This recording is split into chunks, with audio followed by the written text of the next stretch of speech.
Hey, what's up guys? It's your boy Atsu, and today I'm here to bring you the ultimate guide to the next amazing, punishing Grey Raven character. Whether you're a newbie looking to master the basics, or an experienced player seeking advanced tips and tricks, this guide has got it all to keep you in the top 1% of Ultimate Pancake. Okay, what the fuck? Okay, so I'll just do it myself. As per request, this is the third video where we talk about the Dark team, and I really hope the last one we ever actually tried to commute online.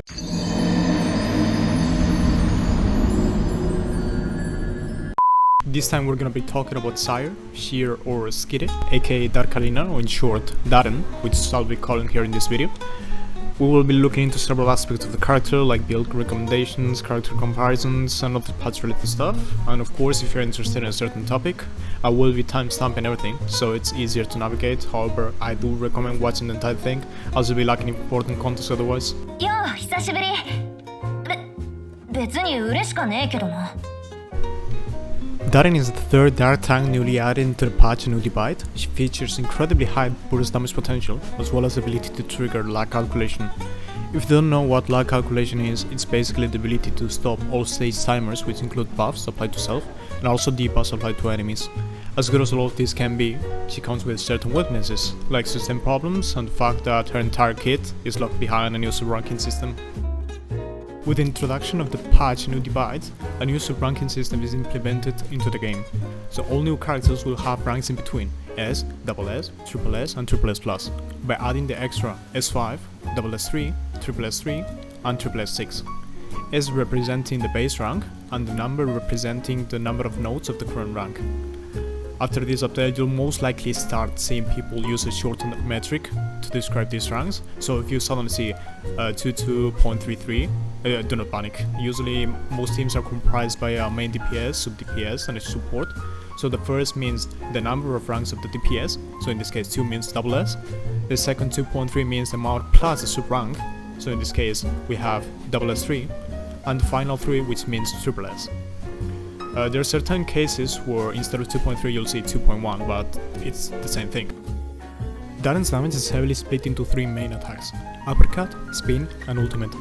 And just like every new S-rank character, she comes with her own set that exclusively doubles both her Uppercut damage and Ultimate extra damage bonus. Obviously, you want to be using this 4 set as it's a massive damage boost, however there are other 4-piece sets like Battle and Da Vinci that are also an option, which I'll comment on this later. As for the 2-piece, it's quite run dependent, but most of the time you'll be using Condolino. This is because Uppercut and Spin are all basic attacks, and Tiny is also a good option if you want her to take a more supportive approach. You could argue that Darwin or Frederick sounds better than Condolino, as it's not limited to just basic attacks. This usually isn't really the case, as the extra damage bonus will run out during the spin, and you never really use dodge. For the purpose of the comparison, we'll be first taking a look at tanks in general, as well as what makes a character good meta-wise. Unlike most tank designs that are meant to soak damage and taunt enemies like in many MMOs, tanks in PC are fundamentally designed to debuff.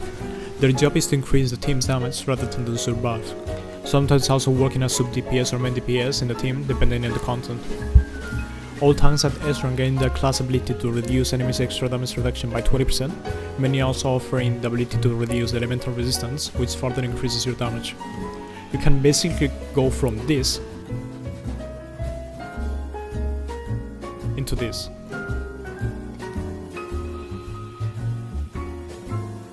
Now, what makes a character good meta-wise? There are 3 fundamental characteristics: debuff and buff strength and durations, their supportive capabilities, basically anything related to if they have gather, the KT, uptime, amount of hits, any indirect contribution to the team that doesn't really have to be damage itself, and obviously the damage. Just like we mentioned before, tank's main purpose in the team is to debuff. All Dark tanks can do so with class and element specific debuff called Chain Fusion. For instance, we have 21, who is capable of shredding for 10% at triple S, Tenebrion, who is capable of shredding on S rank for 10%, and this is increased to 25% at double S rank. And we have Darren, who is capable of shredding for 15% and 25% if you have her 6-star weapon. Something only exclusive to Darren is that she also shreds an extra 5% extra damage reduction on triple S. This effect is independent and all stacks with all sources. So what about the methods to apply Tang and Chain Fusion? 21 applies Chain Fusion by QTE and Reds. She also has a really unique feature where the bot can apply 10 passive of field when any allies attack. Balthon effect also applies the 10 passive but does not apply Chain Fusion. Tenebrion applies Chain Fusion with QTE. If he is double S, any of his attacks will apply Chain Fusion including Balthon. Darren applies Chain Fusion with Yellows and QTE. She can't apply Chain Fusion at S-Rank if you use Balthon, but however, if she is double S she can. So what about the shred uptime? This is usually indicated by the in-game descriptions, however, 21 description effect says for 5 seconds, this is not true. The Chain Fusion is applied for so long as the realm persists on field. So instead of 5 seconds, it's 8.5 seconds for QTE and 11 seconds for triple red ping. For Tenebrion, the duration is 6 seconds for QTE, but this is also not true. Just like 21, effect is extended and refreshed so long as Tenebrion hits the enemy, so in this case 8 seconds for QTE. For Darren, just like the previous two, this effect does not last for 12 seconds, but about 13 seconds for QTE. Her yellow orb and attacks at double S rank last 3 seconds. We already know a lot about 21 and Tenebrion. 21 gathers, Tenebrion gets enemies everywhere, 21 has a bigger QTE hitbox while Tenebrion is fairly small, 21 QTE is short while Tenebrion QTE is incredibly long and contributes better to the Vinci. Both have similar hit counts but Tenebrion hits faster. So what about Darren? Darren's QTE has an inbuilt continuous gather, but it doesn't last very long, and hitbox is somewhat in between 21 and Tenebrion. Her QTE is really short with lesser hits too. And the damage? Just for the sake of comparison, the following graph shows the hypothetical best of each character by rotation. 100% means the highest achievable damage of the members of the graph, and all numbers below are the damage variance compared to the highest achievable damage. Beware that values can and will change to lower or higher in actual combat due to the application of buffs and debuffs. This only applies to the hypothetical best scenario. Here we have the damage distribution for 21 Tenebrion and Darren. Notice that from 21 to Tenebrion there is a slight increase in overall damage, which is further increased when we get to Darren. There are some very noticeable upgrades, such as SS to SSS that Tenebrion, SS to SS3 Darren, and SSS to SSS3 Darren. Something worth to outline is that SSS21, SS Tenebrion, and SSS Darren all have dark resistance or extra damage reduction threat increased, which will make you do more damage the higher the enemy's resistance is. Also, special mention to SSS6 Darren. Although it doesn't seem much on paper, as it only increases spin damage, it's actually a really sizable upgrade. Darren also has a unique pet that increases the base damage of ultimate. It straight up doubles the damage, so it's quite significant. Now we basically know threat-wise, Tenebrion and Darren are highest, capping at 25%, with Darren also reducing 5% extra damage reduction. For the Chain Fusion application, they all have very similar methods to apply on QTE and attacks, but special mention to 21 as the bot will constantly reapply tank class just by you attacking. However, bot can apply other sources of shred as it doesn't really trigger battlefield or weapon resonance effects. For the shred uptime, just like we mentioned before, 21 is the only character that is capable of upkeeping 100% tank class uptime, while the other characters are limited to direct attacks on QTE or with the use of Bathlon. All members have a decent Chain Fusion uptime averaging 8-9 seconds depending on which attacks. Supportive wise, they all provide different benefits that will boost your performance depending on the game mode. There's not many downsides to 21 as he is just an amazing QTE bot, while Tenebrion and Darren do have some noticeable downsides. Tenebrion has a very small initial hitbox. It doesn't look like much because the following hits do have some range. However, the small initial impact affects Insina as it only triggers on the first hit. Darren's issue is that her QTE is incredibly short, which will make it very hard to properly benefit from the Vinci. If we look at the damage, we can see that Darren has way higher output than Tenebrion and 21. Even at just SS, it's already higher than SS Tenebrion by 30% and 33% higher than SSS plus 21. So, now you're most likely wondering, why did I say this in the official PGR Discord server a month ago? There's like no reason at all I tell you not to pull it without a proper justification, right? I mean, the character fulfills all requirements to be a good tank and support while also dealing more damage than the previous tanks. And yeah, you're right, she fulfills everything to be better than the previous tanks, but there's more to it. When we talk about pulling a new character, we also talk about building teams around that character. The current meta Dark team is composed by Luna, Tenebrion and Capriccio. This team has a very interesting DPS uptime distribution that is basically centered around Luna and Capriccio, hogging about 90% of the field time while Tenebrion only sees it for 10%.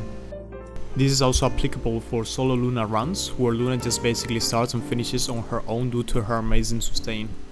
The main reason that I said the previous is because in a real scenario, the she starts losing value in two of the fundamental characteristics of a good character: debuff uptime and damage.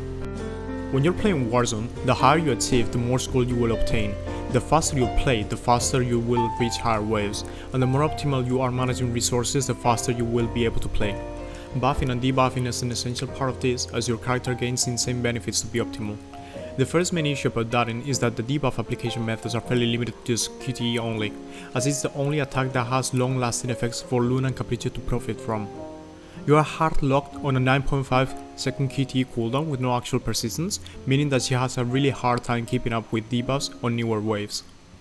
For instance, here we have a linear graph representing the output of Luna and Capriccio every rotation, based on the last global Dark Warzone rotation enemy stats. This is without the application of debuffs, and this one with the application of debuffs. On the y-axis, 0 means very far from killing, and anything close or past 100 means close to killing or damage overflow. As you can see, there's a massive damage difference. For every missing damage, you will have to somehow make up for it by using time as a resource.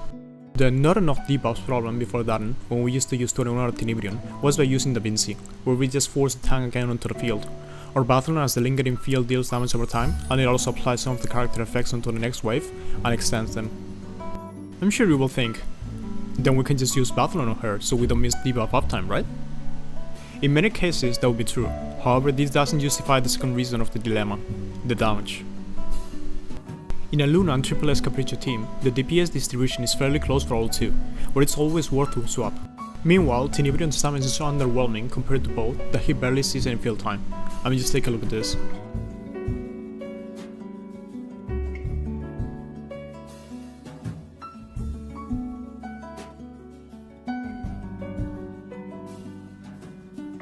Now that's a lot of damage! Yeah, this is SSS by the way. So, by using signature 7 Darin, she's stronger than SSS plus Tenebrion. The problem is that this is still not even close to Luna's and Capriccio's overall damage, and you also lose on debuff uptime. It's a situation where she loses value in one point if you try to make up for the other one. This is why SS3 is so important, as it boosts both her damage to the same level as Luna and Capriccio, and she gains an off-field ability called Hit Field. This field applies both tank and chain fusion for 8 seconds, completely disregarding the need of Battle or even QTE. For PPC, there's no definitive downside, as she's just better than the odd Dark tank counterparts most of the times, because of a better instant 25% Dark Shred. The problem is that her damage at SS is still not nearly as good as Luna's Capriccio, making the third problem arise. Is it really worth spending 22,500 black cards just for the better shred? At the time of this recording, you are very likely to be asking about the future of Dark, as there is potential that a new character releases and makes SS that unviable.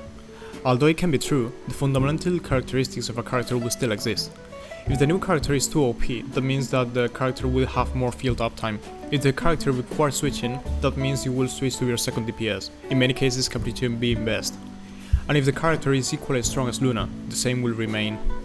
Remember to take this with a grain of skepticism, as meta can always change over time.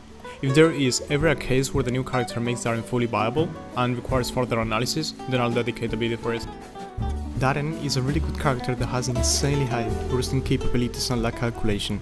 She's the third ever tank to be released with debuff persistence, which massively increases the overall output of the Dark team. The issue is that many of the above are locked behind a minimum rank requirement of SS3. She has multiple sets that she can use. If she is under SS3, Boon 4, Bathlon 4 and Da Vinci 4, with Steina 2, Kondalina 2 will all have use dependent on the content. If she is SS3 or above, Boon 4, 2 Kondalina and 2 Einsteiner will have the most use in pretty much all content. Also Kari, but is recorded as a niche set exclusive to PPC. If she is SS3 or above, Boon 4, Kondalina 2 and Kari 2 will all be main sets.